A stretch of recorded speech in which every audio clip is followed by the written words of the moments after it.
Hello, அஸ்ஸலாமு அலைக்கும். இன்றைக்கி ஞாயிற்றுக்கிழமை பகலா எங்கேருந்து வெளியிலேருந்து சாப்பாடு வந்துட்டு எனக்கு. அதனால் நான் ஆக்கியில் ஒரு வீட்டிலேருந்து கொஞ்சம் காலம் பிரியாணி கொடுத்து விட்டுங்க. அது கொஞ்சமாக இருந்துட்டு அதனால் காட்டையில் இப்போ கோழி ஆக்குறேன். நாட்டுக்கோழி முருங்கைக்காய். முருங்கைக்காய் ஒரு நயா பைசா கொடுத்து நான் வாங்கிடலாமா? எல்லாம் எனக்கு டெய்லி எப்படி ஈக்கிற பச்சுன்னு அழகா.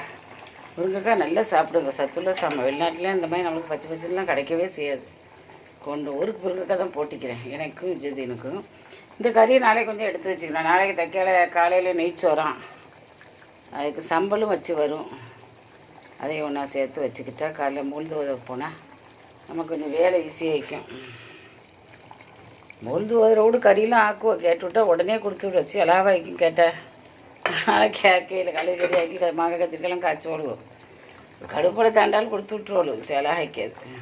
என்ன அப்பத்துக்கு நாளை நைட்டுக்கு அப்பத்துக்கு போட்டிக்கிறேன். தேங்காய், நெய்ச்சோறு, பச்சரிசி நம்மளுக்கு சும்மா கவர்மெண்ட்டு தாரோம் கூப்பனில். இது அப்பத்தை போட்டு தின்னா என்ன வாரத்தில் 2 நாள் அப்பம் சுடுங்க. வரிசையை வேஸ்ட் பண்ணாதீங்க. மாவடிங்க அப்பம் சுடுங்க. நம்ம வீட்டோட அந்த நாளையில் வயல்லேருந்து வருமே அந்த அரிசி கூட இப்போ இப்படி இருக்காது. ஒரு கல் ஒரு புல்லுமாய்க்கும்.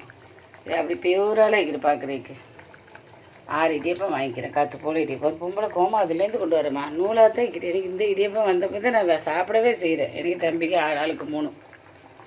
இது நாளை நைட்டுக்கு பசியாக இருக்குது. லேட்டாக படுக்கும்போது ஆட்டி வச்சுட்டு படுப்பேன்.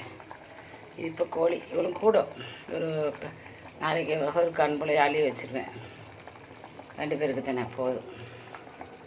முருங்கைக்காவா என்ன டப்பா வைக்கிறேன். முருங்கைக்காய் ரொம்ப நல்லது. ஒவ்வொரு காய்கறிலையும் ஒவ்வொரு சத்து சொல்கிறோம். நாங்களாம் கட்டாயம் கோழிக்கறிக்கு முருங்கைக்காய் போட்டு ஆக்கிடுவோம். விலை கூட வாங்கிட்டாலும் வாங்கி போட்டுருவோம். சும்மாவும் ஆக்குவோம். அது கிரேவி அது வேறு மாதிரி ஆக்குவோம். எப்படின்னா நம்ம மிளகு கறி அகனிக்கறிலாம் ஆக்குவோமே அது போல் ஆக்குவோம். இது நைட்டு பசியாக இருக்கும். திங்கக்கிழமை ஊர், ஞாயிற்றுக்கிழமை பின்னேரம். நாளைக்கு அநேகமாக சம்பளோடு வரும் சோறு. அதுக்கும் கொஞ்சம் எடுத்து வச்சுக்கிட்டா சரி. நாளைக்கு போடணும். பகலைக்கு நாளை நெட்டு பகலைக்கு தான் உதறலாம். அது என்ன வருதோ தெரியல. அழகாக இருக்கிற இடியப்பம் பாருங்கள். அந்த நாளையில் இப்படி தான் இடியப்பம் வரும். பரிசாலாம் இருக்காது. சின்ன இடியப்பம் தான் காற்று போல தான் வரும். இப்போ தான் ரொம்ப பரிசாக ரொட்டி மாதிரி வருது. நல்லா இருக்கா தொடுத்தீங்க. லைக் பண்ணுங்கள், ஷேர் பண்ணுங்கள், சப்ஸ்கிரைப் பண்ணுங்கள். நீங்களும் இந்த மாதிரி செஞ்சு ஆகிதுனுங்க. குப்பை அரிசியெல்லாம் வேஸ்ட்டு பண்ணிடாதீங்க. இப்படி போட்டு பாருங்கள். எனக்கு 2 வேளை 3 வேளை ஓடும் அப்பத்துக்கு. அஸ்ஸலாமு அலைக்கும். வைக்கிறேன்.